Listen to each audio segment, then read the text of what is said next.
इस वक्त की सबसे बड़ी खबर हिंदुस्तान की सरहद से सीधे निकल करके आपके दिल दिमाग को झकझोर देने के लिए तैयार है।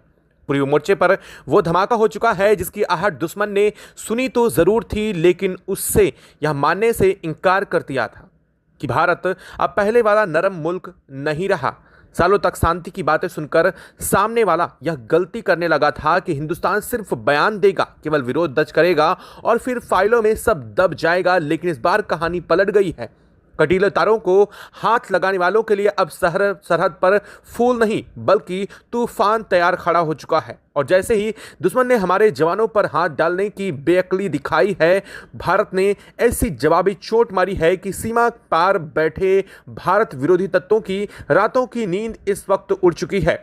घरों के दरवाजे उनके लिए बंद हो रहे हैं, गांव खाली हो रहे हैं और हर तरफ एक ही सवाल इस वक्त गूंज रहा है कि आखिर भारत ने ऐसा क्या कर दिया है कि कल तक जो हमारे जवानों को निशाना बना रहे थे, आज वही अपनी जान बचाने के लिए अंधेरे में गुम होने को मजबूर हो चुके हैं। आप बंदूक तान लो। भारत बांग्लादेश सीमा पर एक ऐसी बड़ी ऐतिहासिक घटना घटी है जिसके बाद से सीमा पर हंगामा मच गया है। उपद्रवी सीमा छोड़कर भाग रहे हैं। बांग्लादेश हमारी सीमा सुरक्षा बल बीएसएफ ने ताबड़तोड़ कार्रवाई करते हुए बांग्लादेश के 800 से ज्यादा उपद्रवियों को एक जगह से उठा लिया है और सरहद पर लगातार कड़ा सर्च अभियान भी चल रहा है। दोस्तों, भारत बांग्लादेश सीमा पर हिंदुस्तान ने बहुत बड़ा एक्शन लिया है और बहुत बड़ा जो अब तक भाईचारा निभाया जा रहा था उसे पूरी तरीके से रोक लगा दी है। लेकिन जब सामने वाला पड़ोसी हमारी शराफत को ना समझ पाए और इसे कमजोरी समझने की भूल करता है तो वह उसके लिए सबसे बड़ी बेखौफी और उसके लिए सबसे बड़ी मुसीबत बन जाती है। और यही इस वक्त साफ होता हुआ दिखाई दे रहा है। देश के गृह मंत्री अमित शाह ने दिल्ली के साउथ ब्लॉक से एक ऐसा कड़ा संदेश और ऐतिहासिक आदेश जारी कर दिया है जिसके बाद से बांग्लादेश की सीमा पर रहने वाले भारत विरोधी तत्वों और लगातार हमारी सीमा सुरक्षा बल बीएसएफ को निशाना बनाने वाले उपद्रवी अब अपने अपने घर और गांव छोड़ करके बॉर्डर पार से भी भागने को मजबूर हो चुके हैं। आज पूरे हिंदुस्तान के लिए गर्व का क्षण है क्योंकि आपको जानकर बेहद खुशी होगी कि कल देर रात से भारतीय सेना ने बीएसएफ जवानों के साथ मिलकर के पूरी मोर्चे पर एक ऐसा महा ऑपरेशन शुरू किया है जिसकी गूंज से ढाका से लेकर के बांग्लादेश के हर सीमावर्ती इलाके में हड़कंप मचा हुआ है। जैसा कि आप सभी जानते हैं, बीते दिनों बांग्लादेश की सुरक्षा बल और वहां के कुछ शरारती तत्वों ने हमारी कटीली तारों की बाढ़ को हटाने का काम और विरोध कर रहे थे। हद तो तब हो गई जब वे हमारे जवानों द्वारा लगाए गए निशान को पूरी तरीके से निशाने को हटाना शुरू कर दिया और यहां पर पूरे कटीले तारों को काट करके बाहर करने लगे और इसके बाद जवानों को निशाना बनाना शुरू किया और दुस्साहत की सारी सीमाएं पार करते हुए उन्हें उठा करके अपनी सीमा में जवानों को ले जाने की गलती करी। लेकिन यह नया भारत है। यहां थप्पड़ का जवाब केवल कागजी विरोध से नहीं दिया जाता है बल्कि थप्पड़ की गूंज इतनी ज्यादा होती है कि अब सामने वाले सुनने के कान फट जाते हैं। जैसे ही हमारे जवानों पर हाथ डाला गया, सरहद पर दोनों देशों के बीच तनाव इस कदर बढ़ गया कि अब भारतीय जाबाज जवानों ने भी तुरंत जवाबी कार्रवाई करते हुए सीमा पार से उनके 2 से ज्यादा सैन्य कमांडरों को धरा है और इसके साथ ही अपनी कस्टडी में उन्हें ले लिया है। इस करारे पलटवार के बाद से सीमा पर बौखलाहट में तोड़फोड़ और पथराव शुरू हुआ जिससे हमारी सुरक्षा अवसंरचनाओं को काफी नुकसान भी उठाना पड़ा है। राष्ट्रीय सुरक्षा से हो रहे इस खिलवाड़ को देखते हुए केंद्रीय मंत्री अमित शाह ने उसी दिन बिना एक पल गंवाए 60,000 से अतिरिक्त पूरी तरीके से हथियारों से लैस और सीधे पूर्वी सीमा के लिए जवानों को रवाना कर दिया। कल देर रात हमारे इन वीर कमांडो जवानों ने सीमा के कोने कोने पर अपना रणनीतिक मोर्चा पूरी तरीके से संभाल लिया। भारत का रुख शुरू से बिल्कुल साफ रहा। हम चाहते हैं कि बांग्लादेश सीमा शांतिपूर्ण तरीके से कटीले तारों की बाढ़ लगाने का काम समय पर पूरा हो जाए ताकि अवैध घुसपैठ और तस्करी पर हमेशा के लिए लगाम लगाई जा सके। लेकिन बांग्लादेश की हुकूमत और वहां के कुछ रणनीतिकार हर रोज इस काम में कोई ना कोई अड़ंगा लगा रहे थे। उनकी असली प्लान यही था कि किसी भी तरीके से फेंसिंग के काम को रोक दिया जाए, वहां जानबूझकर विवाद खड़ा किया जाए और फिर इसे एक बड़ा अंतर्राष्ट्रीय मुद्दा बनाकर के संयुक्त राष्ट्र यूएन के गलियारों में भारत को उलझाया जाए। लेकिन शायद वे भूल चुके थे कि दिल्ली की गद्दी पर इस समय कौन बैठा है और बंगाल में इस वक्त सत्ता किसकी बन चुकी है। भारत अब उनसे इस नापाक चक्रव्यूह के सामने किसी भी कीमत पर झुकने वाला नहीं है। आपको याद होगा, बंगाली चुनाव के दौरान गृह मंत्री अमित शाह ने वहां की जनता से एक बहुत बड़ा ऐतिहासिक वादा किया था उन्होंने देश के सामने खुले मंच से कहा था कि अगर बंगाल में राष्ट्रवादी विचारधारा और भारतीय जनता पार्टी की सरकार बनती है तो महज 45 दिनों के भीतर पूरी सीमा पर चाक चौबंद फेंसिंग का काम 100% पूरा कर लिया जाएगा। और आज उसी राष्ट्रीय संकल्प और उसी अपने अटूट वादे को पूरा करने के लिए अमित शाह पूरी तरीके से आर पार के मूड में आ चुके हैं। आखिर कल देर रात हमारी सेना ने बॉर्डर पर क्या बड़ी कार्रवाई की जिससे 800 उपद्रवियों में भगदड़ मच गई। बांग्लादेश के वह 2 सैन्य कमांडर इस समय भारत के किस खुफिया जेल में हैं और चीन पाकिस्तान के इशारे पर रचे जा रहे इस पूरे चक्रव्यूह को भारतीय जवानों ने कैसे नेस्तनाबूद किया है। आज की इस बेहद सनसनीखेज और रणनीतिक रिपोर्ट में हम आपको ग्राउंड जीरो की एक एक लाइव और प्रमाणिक हकीकतों से रूबरू कराने जा रहे हैं। लेकिन उससे पहले वीडियो को एक लाइक जरूर कर दीजिएगा और चैनल पर नए हैं तो चैनल को सब्सक्राइब भी कर लीजिएगा और बेल आइकन को जरूर दबा लीजिएगा ताकि जुड़ी खबर अपडेट आप तक सबसे पहले और बिल्कुल सटीक रूप से पहुंचती रहे। कमेंट में अपने जवानों के लिए जय हिंद जरूर लिखेगा। चलिए विस्तार से समझते हैं कि सरहद पर मचे इस पूरे चक्रव्यूह के अगले अध्याय को। दोस्तों, अगर आप सोच रहे हैं कि बांग्लादेशी उपद्रवियों ने 30 मई को अचानक हमारी फेंसिंग पर धावा क्यों बोला तो आपको इसकी असली क्रोनोलॉजी समझनी होगी। यह सिर्फ कटीले तारों का विवाद नहीं बल्कि इससे पीछे भारत सरकार का एक ऐसा ऐतिहासिक और कड़ा फैसला है जिसने ढाका की हुकूमत को अंदर तक हिला दिया है। असली कहानी शुरू होती है इस महीने की 25 और 26 मई को। रक्षा और कूटनीतिक गलियारों से आ रही बेहद पक्की खबरों के मुताबिक भारत ने अपनी संप्रभुता और राष्ट्रीय सुरक्षा को सर्वोपरि रखते हुए एक बड़ा कदम भारत सरकार के सीमांत इलाके में मौजूदा ऐसे 8 रणनीतिक गांवों को जो लंबे समय से विवाद या कूटनीतिक उलझनों में फंसे थे पूरी तरीके से अपने आधिकारिक नक्शे और नियंत्रण में शामिल कर दिया। भारत का यह साहसिक और सीधा फैसला बांग्लादेश की हुकूमत के लिए एक बहुत बड़ा झटका बन चुका था। वे सपने में भी नहीं सोच पा रहे थे कि दिल्ली की इस तरीके की कोई बड़ी रणनीतिक कदम उठा लेगा। और इसी ऐतिहासिक फैसले के बाद से पड़ोसी देश के भीतर एक अजीब सी बौखलाहट और डर का माहौल बन गया था। उन्हें लगा कि भारत अब पूरी मोर्चे पर अपनी सीमाओं को पूरी तरीके से सील और मजबूत करने के मूड में आ चुका है। इसी हताशा और गुस्से में आकर के वहां के स्थानीय उपद्रवियों और सीमा पर तैनात तत्वों ने 30 मई को एक बेहद कायराना और भड़काऊ साजिश रची। उन्होंने जानबूझ करके हमारी सरहद के पास आकर हंगामा शुरू किया ताकि भारत के इस फैसले से दुनिया का ध्यान भटकाया जा सके। लेकिन नया भारत दुश्मन की हर चाल को बहुत अच्छे से समझता है और यही वजह है कि उसकी इस बौखलाहट का जवाब अब सेना अपनी भाषा में दे रही है। दोस्तों, अब जरा उस खोखले ऐलान की हकीकत को भी जान लेते हैं जो सीमा पर लाउड स्पीकर पर किया जा रहा है। वहां के कुछ शरारती तत्व अपने नागरिकों से ये कह रहे हैं कि सरहद पर जाओ, भारत की फेंसिंग को नुकसान पहुंचाओ, काटो, हटाओ और बदले में लाखों का इनाम उनसे ले जाओ। लेकिन सच तो यह है कि यह सिर्फ अपनी जनता का ध्यान भटकाने और खुद को बड़ा दिखाने का एक बचकाना तरीका है। लेकिन भारत ने इसके बाद जो किया उसने इनको और भी ज्यादा मुसीबतें बढ़ा दी। दरअसल भारत ने इस पूरे घटनाक्रम के बाद सीमा से सटे हुए 4 किलोमीटर के दायरे को बफर जोन घोषित कर दिया। यह बफर जोन वो जोन था जहां पर किसी भी तरीके की मूवमेंट, सैन्य रिकॉर्ड या फिर किसी भी तरीके की हलचल को बीएसएफ की तरफ से पूरी तरीके से निगरानी रखी जा रही है। हालात में अगर देखा जाए तो 4 किलोमीटर का क्षेत्र कुछ ऐसे बन चुका है जहां पर परिंदा भी पर नहीं मार सकता है और यहां पर घुसने से पहले निकलने के बारे में 1000 बार सोचना होगा, क्योंकि आगाह अगर एक बार घुस जाने तो वापसी की कोई गारंटी नहीं है। सीधे तौर पर बीएसएफ की उंगलियां उनके ट्रिगर पर और वहां पर गोलियों की दड़दड़ाहट किसी भी समय सुनाई दे सकती है। आइए आज जमीनी हकीकत को समझते हैं और समझते हैं कि क्या हो रहा है इस वक्त, आज स्थिति क्या बन रही है। आज जो हो रहा है, लोग हमें आंखें दिखाने की कोशिश कर रहे हैं। वहाँ के हालात किसी से छिपे नहीं हैं। वहाँ आज के समय में आम नागरिकों के लिए रोजमर्रा और बुनियादी चीज़ों को जुटाना भी बड़ा संघर्ष इस वक्त बांग्लादेश बन चुका है। महंगाई और बेरोजगारी से वहाँ की जनता पहले ही परेशान है और इसी वजह से हजारों लोग बेहतर जिंदगी और कुछ काम की तलाश में चुपके से भारतीय सीमा में घुसने की कोशिश करते हैं। अब बात करते हैं उनके इस घमंड की। शायद वे यह भूल रहे हैं कि उनकी अपनी अर्थव्यवस्था और उद्योग धंधे किस बैसाखी पर टिके हुए हैं।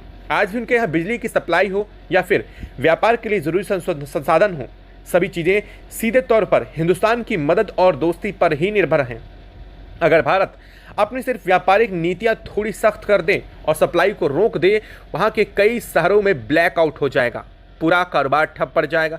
सच्चाई तो यह है कि भारत ने हमेशा एक बड़ा भाई होने का फर्ज निभाया है। जब भी उन पर कोई मुसीबत आई है, चाहे वह कोई प्राकृतिक आपदा हो, आर्थिक संकट हो, या भारत ने सबसे पहले मदद का हाथ बढ़ाया है। लेकिन कुछ ताकतों को हमेशा दूसरों के बहकावे में आने की आदत होती है। आज वे चीन के भारी भरकम कर्ज और पाकिस्तान की पुरानी हरकतों की जाल में फंस करके भारत से उलझने की गलती इस वक्त कर रहे हैं। उन्हें लगता है कि भारत बाहर की ताकतें उन्हें बचा लेंगी, लेकिन वे नहीं जानते कि नया भारत अपनी सुरक्षा के मामले में अब किसी की भी तरफदारी बर्दाश्त नहीं करने वाला है। तो दोस्तों, अब सबसे बड़ा सवाल ये उठता है कि अचानक बांग्लादेश की हिम्मत इतनी ज़्यादा कैसे बढ़ गई कि वह हमारी सरहद पर आकर के ऐसी दुस्साहसिक वारदातों को अंजाम देने लगा है। अगर आप इसके पीछे के पूरे चक्रव्यूह को समझेंगे तो आपको साफ साफ दिखाई देगा कि इसके पीछे ढाका का अपना खुद का दिमाग नहीं है। इसके पीछे असल हाथ उन विदेशी ताकतों का है जो पिछले कुछ समय से बांग्लादेश की जमीन का इस्तेमाल भारत के खिलाफ एक परोक्ष तरीके से नापाक हरकत के रूप में कर रहे हैं। खुफिया रिपोर्ट के मुताबिक भारत ने कुछ पड़ोसी मुल्कों की एजेंसियां पिछले कई महीनों से बांग्लादेश की भीतर सक्रिय कट्टरपंथी संगठनों और वहां के कुछ तत्वों को भारी फंडिंग का उकसावा देते हुए पाई गई हैं।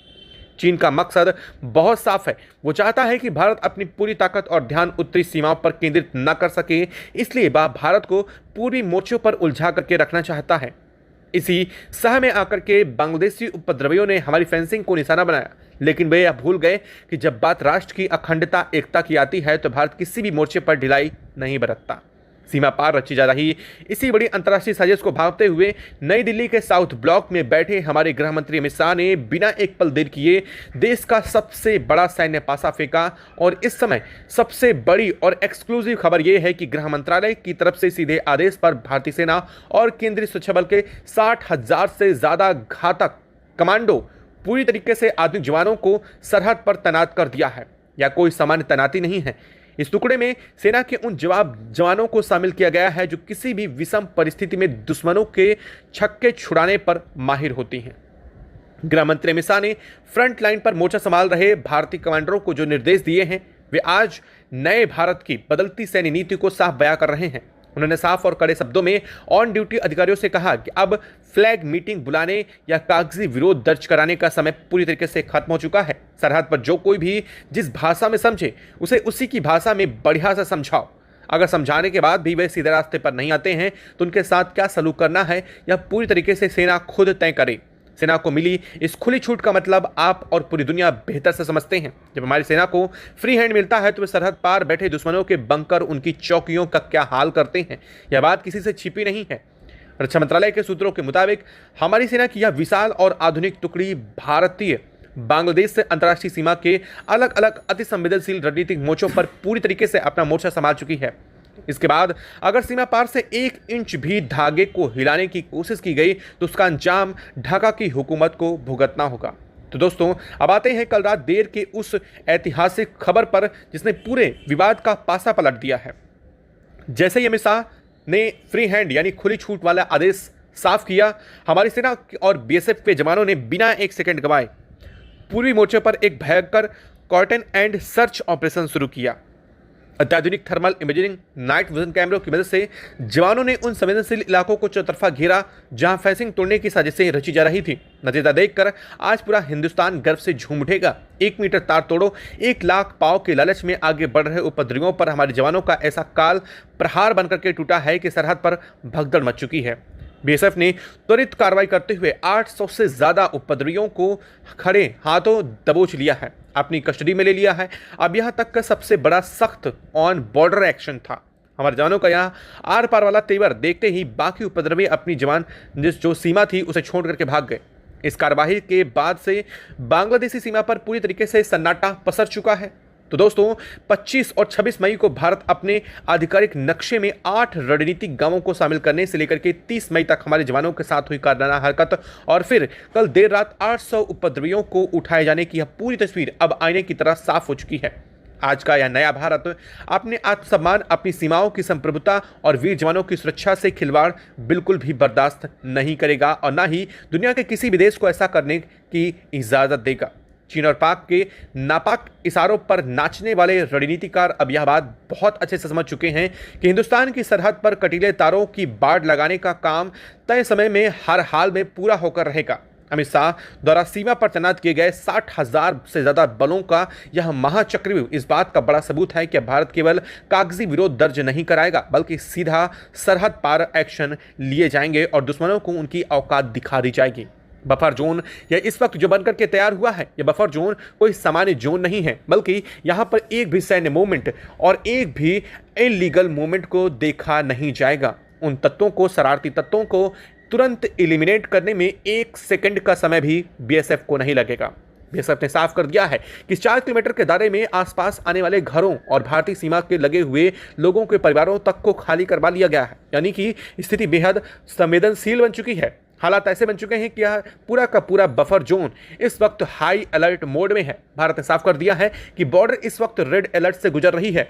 यहाँ पर किसी भी तरीके की कोताही, किसी भी तरीके की बातचीत करने का मौका नहीं रहेगा। अगर यहाँ पर इसे तोड़ करके, बॉर्डर की फेंसिंग को तोड़ करके कोई अंदर घुसने की कोशिश करता है तो उसे इस 4 किलोमीटर की इस पट्टी से होकर के गुजरना पड़ेगा, जो उनके लिए नामुमकिन साबित हो जाएगा, क्योंकि यहाँ पर अत्याधुनिक ड्रोन, कैमरे, हर कुछ निगरानी के लिए पहले से ही तैनात है। यहाँ पर इतनी भीषण संख्या में सेना तैनात है। यहाँ पर हर जगह पर ऐसी चौकियाँ बनाई गई हैं जिनसे टकराना किसी के लिए भी बहुत मुश्किल हो जा रहा है। अगर आपको हमारी सेना के इस अदम्य साहस और देश की अखंडता से जुड़ी हमारी यह विशेष रिपोर्ट बहुत अच्छी लग रही है तो आगे बढ़ने से पहले चैनल को सब्सक्राइब जरूर कर लीजिएगा और साथ ही वीडियो को लाइक एक जरूर दे दीजिएगा। नहीं बल्कि पूरी तरीके से आक्रामक मोड पर आ चुका है। दिल्ली से हरी झंडी मिलने के बाद भारतीय सुरक्षा एजेंसियों ने न सिर्फ अपनी तैनाती को कई गुना बढ़ा दिया है, बल्कि बॉर्डर के कई संवेदनशील सेक्टर में 6,000 से ज्यादा बटालियन फोर्सेस विद ड्रोन्स रात की निगरानी के साथ उतार दी गई हैं। दिन हो या रात, हर दिशा से, हर कोने से, हर इंच पर निगाहें गड़ा दी गई हैं। किसी भी संदिग्ध हरकत, किसी भी हल्की सी मूवमेंट पर अब आदेश है। पहले चेतावनी नहीं, सीधे सवाल नहीं, पहले कागजी प्रक्रिया नहीं, सीधे एक्शन होगा। इस पूरे घटनाक्रम के बीच सबसे बड़ा और सबसे चौंकाने वाला कदम भारत ने तब उठाया जब घोषणा हुई कि अब बांग्लादेश बॉर्डर के साथ साथ एक नया बफर जोन सिस्टम तैयार किया जा रहा है। या कोई छोटी मोटी पट्टी नहीं, बल्कि इस इलाके में 4 किलोमीटर एक चौड़ी सुरक्षा पट्टी होगी, जो आने वाले समय में इस वक्त सबसे ज्यादा सुरक्षित क्षेत्र के रूप में काम करने जा रही है। सबसे खतरनाक, सबसे हाई अलर्ट पट्टी के तौर पर जानी जा रही है। यह 4 किलोमीटर की चौड़ी पट्टी बॉर्डर से सटी हुई है और जमीन पर खिंची हुई एक ऐसी लाइन है जिसे घातक रूप से पार करना बहुत ही ज़्यादा इनके लिए दूभर होने जा रहा है, जिसे पार करना नामुमकिन होने जा रहा है। भारत ने साफ कर दिया है कि इस बफर जोन के भीतर बीएसएफ का राज चलेगा। बीएसएफ की रूल बुक यहां पर लागू होगी और बीएसएफ की उंगली पूरी तरीके से ट्रिगर पर होगी। जोन में गश्त बढ़ा दी गई है, चौकियां घनी कर दी गई हैं, नाइट विजन से जवान लैस चप्पे चप्पे पर नजर को अपनी गड़ा रखे हैं। ड्रोन और थर्मल इमेजिंग डिवाइस 24 घंटे आसमान से जमीन को स्कैन कर रहे हैं। यह कोई सामान्य सुरक्षा घेरा नहीं, बल्कि एक ऐसा सिकंजा है जिसमें फंसने का मतलब है वापसी के सारे दरवाजे बंद। बीएसएफ के लिए जारी ताजा आदेशों में एक लाइन सबसे ज्यादा खतरनाक और सबसे ज्यादा साफ सुनाई दे रही है। घुसपैठ की कोशिश भी अगर की जाती है, फेंसिंग को अगर छूने की कोशिश भी की जाती है, तो बफर जोन की सीमा को तोड़ने की कोई भी कोशिश सीधे दुश्मन की तरफ से पलटवार की कार्रवाई मानी जाएगी। यानी अब रात के अंधेरे में अगर रेंगते हुए या किसी बहाने से या किसी भी तरीके से 4 किलोमीटर की पट्टी में दाखिल होने की कोशिश की जाती है, अगर तार काटने या पिलर को हिलाने की या बाड़ को हटाने की इरादे से कोई आगे बढ़ता है, तो जमीन पर खड़े जवान उससे इजाजत लेने की जरूरत नहीं है। फाइलों में लिखत पढ़त की जरूरत नहीं पड़ेगी, कमेटी इंक्वायरी की भी जरूरत नहीं है। सीधे तुरंत जवाब देना है। ऐसा जवाब देना है कि आने वाला सोच कर भी कांप उठे। जमीनी हकीकत यही है कि अब इस पूरे के पूरे बांग्लादेश और बंगाल बॉर्डर को लेकर के भारत अपना मोड साफ कर दिया है। संदेश साफ है कि अब इस बॉर्डर को पार करने की कोशिश एक चिड़िया के लिए भी आसान नहीं होगी। एक परिंदा भी अगर यहाँ पर परमाने की सोचेगा तो उसे 100 बार सोचना पड़ेगा। फोर्सेस के बीच एक लाइन बार बार गूंज रही है। इस पट्टी पर अब हवा भी सोच समझ कर चलेगी। घुसपैठिए हो, तस्कर हो या फिर कोई भी संदिग्ध एलिमेंट, अगर वे इस 4 किलोमीटर के बफर जोन में घुसते हैं तो उन्हें बाहर निकलने का भी मौका नहीं दिया जाएगा। भारत ने साफ कर दिया है कि जोन में दाखिल होने वाला कोई भी संदिग्ध ऑब्जेक्ट, चाहे इंसान हो, ड्रोन हो, गाड़ी हो, नाव हो, या फिर कुछ भी हो, उसे तुरंत तत्काल प्रभाव से एलिमिनेट किया जाएगा, उस पर तुरंत एक्शन और पलटवार कार्रवाई होगी। यहाँ सबसे बड़ा सवाल यह है कि भारत इतना सख्त आखिर क्यों हुआ। अंदर खाने से जो रिपोर्ट आ रही है, उन्होंने पूरे सिस्टम के ब्लड प्रेशर को बढ़ा दिया है। अलग अलग सेक्टर से लगातार मिल रही रिपोर्ट्स में एक पैटर्न साफ दिख रहा है कि कभी 2-3 लोगों का ग्रुप रात में आता है, फेंसिंग के पास जाकर के कुछ मिनट रुकता है और फिर भाग जाता है। कभी कभी तार को काटने के निशान भी मिले हैं। कई जगहों पर 90 किलोमीटर की जो पूरी की पूरी फेंसिंग थी उसे काटी गई थी। कभी मॉनिटरिंग फुटेज में दूर से झुंड जैसी हलचल दिखाई दे रही है, तो कहीं पर पिलर के आसपास खुदाई के निशान देखे जा रहे हैं। शुरुआत में इसे स्मगलिंग, लोकल क्रिमिनल नेटवर्क और सामान्य बॉर्डर क्राइम माना गया, लेकिन जब घटनाएं तेज होने शुरू हो गई हैं और इस वक्त जो हालात बने हुए हैं उन सब के बीच जगहों पर फेंसिंग हटाने की खबरें आई, तब बात ऊपर तक पहुंच गई। सवाल उठा कि क्या कोई बड़ा खेल चल रहा है, क्या कोई बड़ी साजिश चल रही थी भारत की सुरक्षा ढाल को अंदर से खोखला करने की। और यहीं भारत ने ठान लिया कि अब सिर्फ रिपोर्ट बनाने या डोजियर दिखाने का दौर नहीं चलेगा, अब दौर होगा सीधे एक्शन का। अब बात करते हैं बांग्लादेश की प्रतिक्रिया को लेकर के। भारत के जबरदस्त मूवमेंट के बाद बांग्लादेश के पावर कॉरिडोर में हलचल तेज हो गई है। आधिकारिक स्तर पर जो पहला बयान आया वो बेहद नापातुला और अब कूटनीतिक रूप से आ रहा है। अभी तक जो बांग्लादेश ये कह रहा था कि अगर भारत की 1 मीटर की फेंसिंग या तार को कोई भी काटता है तो उसे 1 लाख तक का इनाम दिया जाएगा ताकि घुसपैठ की जा सके, अब वही बांग्लादेश अपने बैकफुट पर नजर आ रहा है। कहा गया है बांग्लादेश शांति का पक्षधर है, वह किसी भी तरीके से घुसपैठ या अवैध गतिविधि को सपोर्ट नहीं करता है और बांग्लादेश ये बॉर्डर से जुड़े मसले बातचीत से हल करने की कोशिश कर रहा है। सोचिए अचानक से कैसे सुर बदल गए। साथ ही यह भी कहा गया है कि बॉर्डर पर किसी भी तरीके की एक्सेसिव फोर्स आम लोगों की जिंदगी पर असर डाल सकती है। बॉर्डर बाहर से देखने पर यह बात और बयान नरम, सुलझा हुआ और बैलेंस लगा, लेकिन बंद कमरों के अंदर की चर्चा कुछ और ही तस्वीर साफ कर रही है। जी हाँ, आप सुनकर के आपके पैरों तले से जमीन खिसकने वाली है। सूत्रों के हवाले से खबर आ रही है बांग्लादेश के भीतर 2 बड़े खेमे बन चुके हैं। एक खेमा यह मान रहा है कि भारत के साथ पंगा लेना किसी भी हाल में फायदेमंद नहीं है, इसलिए बॉर्डर पर सुलह और कोऑर्डिनेशन को बढ़ाया जाए। मिलिट्री और बीएसएफ बीजीबी लेवल पर मीटिंग्स तेज की जाए ताकि हाल बिगड़ने से पहले ही संभाल लिया जाए। वही दूसरा खेमा इस पूरे घटनाक्रम को भारत की शक्ति प्रदर्शन वाली पॉलिसी मान रहा है। उनका यह तर्क है कि अगर भारत ने बफर जोन बना लिया है और वह कल ट्रांजिट, ट्रेड और पानी नदी तक यहाँ तक कि स्ट्रेटेजिक मोर्चे पर भी सख्ती शुरू कर सकता है और तब बांग्लादेश के पास विकल्प नहीं बचेगा। यही आंतरिक खींचातानी बांग्लादेश की आधिकारिक प्रतिक्रिया को धीमा, उलझा हुआ और कंफ्यूज बना रही है। इधर भारत के अंदर यह बहस छिड़ चुकी है कि आगे का अगला कदम क्या होगा। क्या भारत 4 किलोमीटर का बफर जोन ही अंतिम कार्ड है या तो सिर्फ ट्रेलर है? पूरी पिक्चर अभी बाकी है। कुछ संकेत इस बात की तरफ इशारा कर रहे हैं कि अगर घुसपैठ और फेंसिंग से छेड़छाड़ बंद नहीं हुई तो भारत बॉर्डर के और भी बड़े हिस्से को सुपर सिक्योरिटी जोन घोषित करेगा। दरअसल अब तक भारत ने सिर्फ पीओके से लगे हुए क्षेत्रों को सुपर सिक्योरिटी जोन घोषित किया है, जहां आमतौर पर नागरिकों की आवाजाही पर सख्त पाबंदियां होती हैं, व्यापार के रूट्स पर कड़ी निगरानी होती है और हर क्रॉस बॉर्डर मूवमेंट को हाई रिस्क मानते हुए तुरंत क्लियरेंस किया जाता है। जरा सोचिए, अगर ऐसा हुआ तो ना तो सुरक्षात्मक बल्कि आर्थिक और सामाजिक स्तर पर भी इससे बड़े झटके महसूस होंगे बांग्लादेश को। सबसे दिलचस्प सस्पेंस यही है कि भारत अगला बड़ा दांव क्या खेलने जा रहा है। क्या भारत इंटरनेशनल मंचों पर यह कहते हुए दस्तक देगा कि हमने बार बार चेतावनी दी, सबूत रखे, लेकिन हालात नहीं सुधरे, इसलिए हमने सख्त कदम उठाए हैं? क्या भारत यह दिखाने की कोशिश करेगा कि सिर्फ अपनी सरहद की हिफाजत कर रहा है, जबकि बांग्लादेश की तरफ से पर्याप्त कार्रवाई नहीं हो रही है? फिर भी भारत किसी ज्वाइंट ऑपरेशन जैसी चौंकाने वाली पहल करेगा जहां दोनों तरफ की सुरक्षा एजेंसियां उस नेटवर्क को तोड़ने की कोशिश करेंगी जो इस पूरी गड़बड़ी के पीछे का कारण बन रहा है। इन सारे सवालों के बीच असली दबाव महसूस कर रहा है बांग्लादेश। बॉर्डर के दोनों तरफ रहने वाले आम लोग भारत की तरफ से गांव में अजीब सा माहौल बन चुका है। वह जगह जो अब तक बॉर्डर के बेहद करीब और सुख चैन की सांस ले रहे थे, अब वहां पर मौजूदा फोर्सों ने कई जगहों को खाली करवा दिया है। 4 किलोमीटर के आसपास बने घरों को भी खाली करवा दिया गया है, क्योंकि इस बफर जोन में अब सिर्फ बीएसएफ कमांड करेगी। घुसपैठिए तस्कर 100 बार सोचेंगे, कुछ लोग डरते हुए कि अगर हालात और भी बिगड़े, अगर फायरिंग बढ़ी तो सबसे पहले निशाने में वहीं के लोग आएंगे और इसी चीज़ को ध्यान में रखते हुए इन जगहों को खाली करवाया जा रहा है। वहीं बांग्लादेश की तरफ से गांवों में अफवाह का बाजार गर्म है। कोई कहता है कि भारत डेथ बेल्ट बना रहा है, कोई कहता है कि इस जोन में अगर जो कोई घुसा तो वापस जिंदा नहीं निकलेगा। दरअसल भारत का यह कमान और भारत की यह ताकत, यही डर सबसे अहम इस वक्त बन चुका है। इस जोन में घुसने वालों पर बड़ी कार्रवाई होगी, यह बात खुद बांग्लादेश भी मान चुका है। लेकिन पूरी तस्वीर का सबसे विस्फोटक पहलू वही है जो भारत ने बीएसएफ को मैसेज के तौर पर दे दिया है। अब कोई आधा अधूरा रुख नहीं, कोई नरमी नहीं, अब कोई ढीली ढाली पॉलिसी नहीं, या खुला ऐलान है कि अगर बात से बात नहीं बन रही है तो अब बंदूक बोलेगी। अब बैरियर नहीं, बुलेट तय करेगी कि कौन सी पट्टी इसे पार रहेगी और कौन उसे पार करने की हिम्मत रखेगा।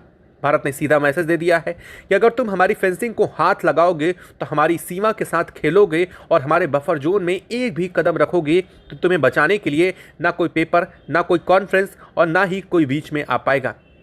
सिर्फ एक ट्रिगर की टनक और उसके बाद गूंजती हुई गोलियों की आवाज़ होगी। और इसी के बीच में सबसे बड़ा सस्पेंस हवा में लटका हुआ है कि क्या यह शक्ति बांग्लादेश की तरफ से किसी कड़े काउंटर रिएक्शन को जन्म दे गई, या फिर ढाका बातचीत की टेबल पर झुक करके कोई रास्ता निकालने की कोशिश करेगा। क्या भारत इस बफर जोन को और भी हाईटेक बना करके नो एंट्री जोन से नो मर्सी जोन में बदल देगा, या फिर अचानक किसी दिन खबर आएगी कि दोनों देशों के टॉप कमांडर्स के बीच में बातचीत हुई और बातचीत सुलह के रूप में देखी गई। लेकिन अभी ऐसा कुछ होता हुआ दिखाई नहीं दे रहा है। बांग्लादेश बॉर्डर पर भारत की इस अभूतपूर्व शक्ति, 4 किलोमीटर के खौफनाक बफर जोन और बीएसएफ को दिए गए फ्री हैंड के बाद अब सबसे बड़ा धमाका हुआ है ढाका से। बांग्लादेश ने भारत की इस कार्रवाई का न सिर्फ खुला और कड़ा विरोध किया है, बल्कि अपने बयान और अपने इशारों से माहौल को और भी ज़्यादा विस्फोटक बनाने का काम किया है। जिस बात की उम्मीद थी, असल में ढाका से वही संदेश आ गया है। ढाका से जो संदेश निकला है उसने आग पर पेट्रोल डालने का काम किया है और अब पूरा का पूरा खेल एक बेहद खतरनाक मोड़ की तरफ बढ़ता हुआ दिखाई दे रहा है। सूत्रों के अनुसार बांग्लादेश की सत्ता के गलियारों में यह चर्चा बेहद आक्रामक अंदाज में चल रही है कि भारत ने 4 किलोमीटर जोन का जो बफर जोन तैयार किया है वह सिर्फ सुरक्षा नहीं बल्कि दबाव की राजनीति है। और इसी गुस्से में कथित तौर पर कुछ कट्टर और हठीले धड़ों ने अपने लोगों को यहां तक कह दिया है कि अगर भारत की फेंसिंग के पीछे छुपकर खेल खेलना चाहता है तो फेंसिंग को ही निशाना बनाया जाए। यानी कथित तौर पर बॉर्डर के उस पार बैठे लोग अपने समर्थकों, घुसपैठियों और स्मगलिंग नेटवर्क को उकसाने लगे हैं कि तार काटो, बाढ़ गिराओ, फेंसिंग को रास्ते से हटाओ, किसी भी तरीके से नई दीवार को तोड़ करके आगे बढ़ो। यहीं से इस पूरी घटनाक्रम में सबसे ज़्यादा मोड़ और भी खतरनाक हो जाता है। पहले जहां घुसपैठिए चोरी छुपे रात के अंधेरे में डर के साए में होती थी, अब माहौल ऐसा बन गया है कि यह प्रतिरोध और जवाब का एक तरीका बन रहा है। भारत की शक्ति का काउंटर करने की कोशिश की जा रही है। बांग्लादेश के कुछ अंदरूनी हलकों से निकले इशारों में साफ तौर पर कहा गया है कि अगर भारत बॉर्डर पर नई दीवारें खड़ी करेगा तो हमें अपने लोगों को रोकने का कोई मतलब नहीं दिखता है। वे अपने रास्ते खुद बनाएंगे, चाहे उसके लिए तार काटनी पड़े, फेंसिंग तोड़नी पड़े या फिर भारत के इस डेथ क्रेट को लांघना पड़े। यह लहजा भारत सा और यह संकेत साफ बता रहे हैं कि बांग्लादेश के एक तबके ने इस पूरे मसले को अब पूरी तरह से टकराव के मोड में ले जाने की तैयारी शुरू कर दी है। ढाका में इस वक्त जिस तरीके की हलचल है उसे समझने के लिए सिर्फ एक लाइन काफ़ी है। भारत के इस कदम के बाद पूरी तरीके से सनसनी मच चुकी है। पावर कॉरिडोर में बैठा हर बड़ा चेहरा, हर मंत्री, सलाहकार, हर सुरक्षा अधिकारी इस मुद्दे पर बात कर रहा है। बंद कमरों में चल रही बैठकों में आवाज़ें तेज हो रही हैं, हाथ पर मेज पड़ रहे हैं, नक से खुल रहे हैं। हर कोई ये सोच रहा है कि भारत ने जो कर दिया है उसे कैसे रोका जाए, कैसे पलटा जाए, कैसे इस दबाव को कम किया जाए। क्योंकि बांग्लादेश झुकने के इरादे से नहीं है। असल में भारत को इस पूरे के पूरे घटनाक्रम में दिल्ली से जुड़ा हुआ सबसे बड़ा कदम इस वक्त सामने आया है। वहाँ तो इस वक्त हवा तनाव में डूबी हुई लग रही है। नई दिल्ली के साउथ ब्लॉक में जहाँ से भारत को विदेश नीति, सुरक्षा रणनीति और बड़े बड़े फैसले निकलते हैं, इस पूरे घटनाक्रम को लेकर के वो स्थिति चरम पर पहुँच चुकी है। मीटिंग पर मीटिंग, ब्रीफिंग पर ब्रीफिंग और रिपोर्ट्स पर रिपोर्ट सामने आ रही हैं। इंटेलिजेंस एजेंसियों से लेकर के मिलिट्री टॉप ब्रास तक हर कोई एक ही सवाल पर फोकस किए बैठा है कि अगर बांग्लादेश की तरफ से आने वाले अपने ही लोगों को तार काटने और फेंसिंग को छेड़छाड़ और घुसपैठ बनाने के लिए खुद बांग्लादेश उकसा रहा है तो उसका जवाब अब अगला कदम क्या होना चाहिए। क्या हम सिर्फ चेतावनी या फिर 4 किलोमीटर की इस बॉर्डर पर ही निर्भर रहेंगे, या फिर हमें और बड़ी तैयारी करनी होगी। हर सेक्टर से हर घंटे बड़े अपडेट लिए जा रहे हैं, लॉग बुक्स भर रही हैं, स्क्रीन पर नक्शे चमक रहे हैं, रडार और कैमरे एक एक सेंटीमीटर पर नजर गाड़े हुए हैं। दिन में ड्रोन, रात में नाइट विजन कैमरे, आसमान से लेकर के जमीन तक, पानी से लेकर के खेत खलिहान, कोई भी हिस्सा निगरानी से बाहर नहीं छोड़ा गया है। हर संदिग्ध हरकत की तस्वीर सीधे हाई लेवल पर पहुंच रही है और वहां से सिर्फ एक ही सवाल पूछा जा रहा है, यह सिर्फ स्मगलिंग है या इसके पीछे और खतरनाक एजेंडा काम कर रहा है।